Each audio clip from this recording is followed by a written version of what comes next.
Oh, hello there. I'm Stephanie White. And I'm Robbie LaFalce. We're the founding members of Stephanie White and the New Jersey Philth Harmonic. True. And we have some questions that we're going to answer for you from Live Hub. We are, like we said, the New Jersey Philth Harmonic, so we're from New Jersey. In fact, from New Jersey. Indeed. And we are, in fact, a little filthy. Yes. Quite filthy, I'd say. Yeah. Let's get right to these questions. Let's get right down to it. How did Stephanie White and the New Jersey Philth Harmonic meet? Well, how did we meet? I'd been playing in a band for about 8 years, and Stephanie used to stalk us, come to our shows. I was a faithful stalker. And, you know. I'd always admired Robbie's style of playing. Since 8th grade, he's been like a beast on the drums, so I kind of took note of that, and when it came time, I was coming back from Hollywood from season 5 of American Idol, and he was just going on hiatus with his band, and I was like, this couldn't be more perfect timing. You don't have a band, and I need one, and you will be my drummer.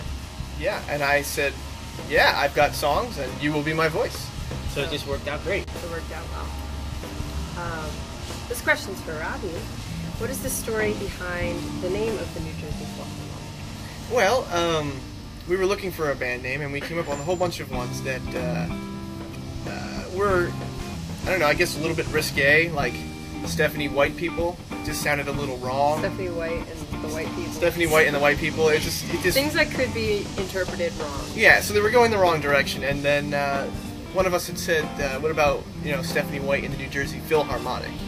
And then our keyboardist Alex, who's a little bit crazy, said, "How about the New Jersey Philth Harmonic?" And we were like, "Wow, well."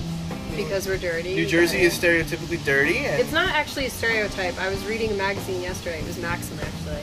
Oh. And I was, that's always right. I was reading Maxim. They are right. What's wrong with you? So I was reading it, and it said that New Jersey is actually the #1 spot in America that has like the most landfills or something like that, or that would make it pretty dirty. So Alex proposed, why don't we be the New Jersey Philth Harmonic, and so we stuck with it and ran with it.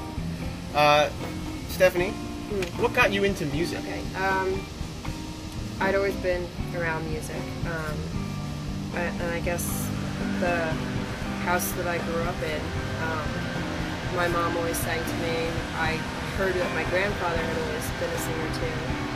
My mom's making faces at me in the window right now. I can't help but laugh. She always sang to me when I was a kid, and music was always a big part of my life. I was always forced to watch the musicals, and I grew up with a plethora of artists at a young age. My grandmother made me listen to the big bands that, I enjoyed it after a while. It was Sam Cooke, I was listening to Aretha Franklin, Linda Ronstadt, Barbra Streisand, and Judy Garland.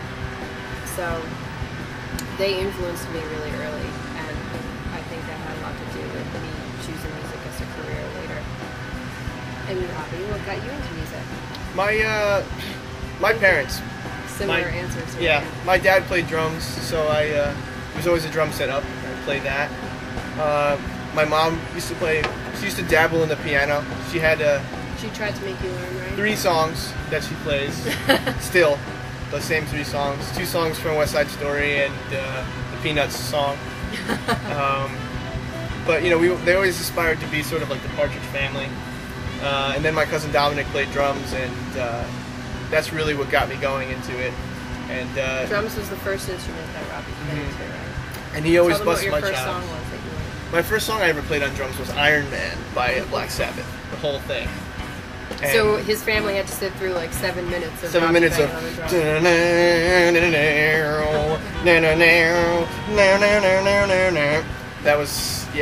that was my first, that was my rock debut. Stephanie, next question. How has your life changed since American Idol? Really, my life hasn't changed that much. I mean, the only thing I could say for it is that having made it so far into the season, I made the top 42, and lots of times it gives me a lot of weight when we have to book a show or something, people hear that, oh, you've been on American Idol. Well, that's a selling point because people hear American Idol and they're automatically attracted and they want to go see who it is. So, little do they know, I think it's, Stephanie sounds exactly like Sanjaya. yeah, right. I kid you.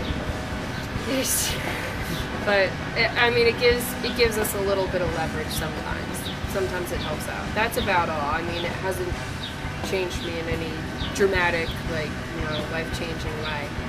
How about that time when we played at Six Flags and some lady came up to you? We played at Six Flags and this lady stayed for our whole set and she was kind of like in awe the whole time I was performing. And afterwards, like, she's probably a middle-aged one, right? Yeah, and she was there with her kid. And so after the show, I walked over to her to, maybe see if she wanted to buy a CD or something because I saw that how engaged she was the whole time. And she still was like wide-eyed and like, like starstruck. And I said, and I asked her if she wanted to buy a CD, and she was like, "Would you please sign the autograph?" And I was like, "Yeah, sure, I'll sign an autograph." And she's like, "I know who you are." I was like, "Really? That's weird because I was only on American Idol for like a total of 25 seconds, maybe." And she was like, "Oh, you're Kelly Clarkson." I was like, "Good try." Sweet. And I'm glad you think I'm Kelly Clarkson, but I'm not. I might let that one slide, though. Yeah, I think I might not have corrected her. That's okay. I mean, Kelly Clarkson is totally cool. Yeah, I love Kelly. So if I'm going to be mistaken for anyone, she's cool. That's fine. People mistake me for Denise Richards all the time. Yeah. It's the blonde hair, I think. It is. The boobs. Boobs. So, as a follow-up to that, Stephanie, what do you think about Josiah Lemming calling American Idol glorified karaoke? Let me just say that I don't know who that is, Josiah Lemming. I didn't know either, but I looked it up. Josephus. He's a former boxer. He's a former potential American Idol contestant, and he didn't make it. And I guess he said that in anger or something. But I can't say that I don't necessarily disagree with him. To an extent, it is glorified karaoke, but what's important about the show is that it's an opportunity for artists to gain exposure with such, they have a built-in audience there, and once you gain some control of that audience, even if it's only a portion of them, you can really take off from there. So it's a great jumping off point for independent artists, and that's really what the show is set up for. Stephanie, I've read that you used to suffer from stage fright. Do you still get nervous before performing? No, I get like excited before performing now. Stage fright was like a huge, big deal for me in like middle school. I didn't want to do the school plays or anything. I didn't want to be on stage by myself. And the first time I ever got up on stage was, in a performing situation like that was my freshman year of high school. One of my good friends had asked me to do a talent show with her, and I was really hesitant to do it, but she was like, "Well, I want to do this duet, and nobody else can do it. Like, you're the only person I know that can sing this song with me." So we did the song together, and I didn't leave the stage that night because everyone was so engaged. Yeah. And since then, there's been no looking back for her. Robbie, have you ever had stage fright? No. Not Robbie's been a ham since he was born. Since I was born, yeah. Well, no, I should say this. Everyone during my youth had always told me I should do the plays and musicals and stuff like that. And I never liked singing in front of people. And at a young age, I couldn't read music. And so I felt like this like strange being because I had a great ear. I could play anything. But like, if you were like, "Here, play this vibraphone solo," I'd be like, "I don't know what any of this means." And so I had a major problem with that. It was not so much a stage fright as a confidence issue. And then 8th grade, I decided that I was going to sing or be in the middle school play, which was Oklahoma. And I was the bad guy. And I starred opposite my friend Ben, who is actually on Broadway now. Ben Weaver. Look how far we've come. And, I was an entire head length taller than him. So all the scenes were like, I would actually stare down directly into his face. And I guess made good for a bad guy. yeah, I mean, I had a beard in 8th grade, so it's pretty intimidating.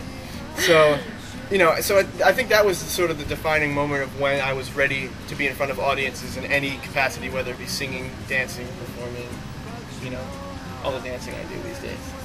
Right.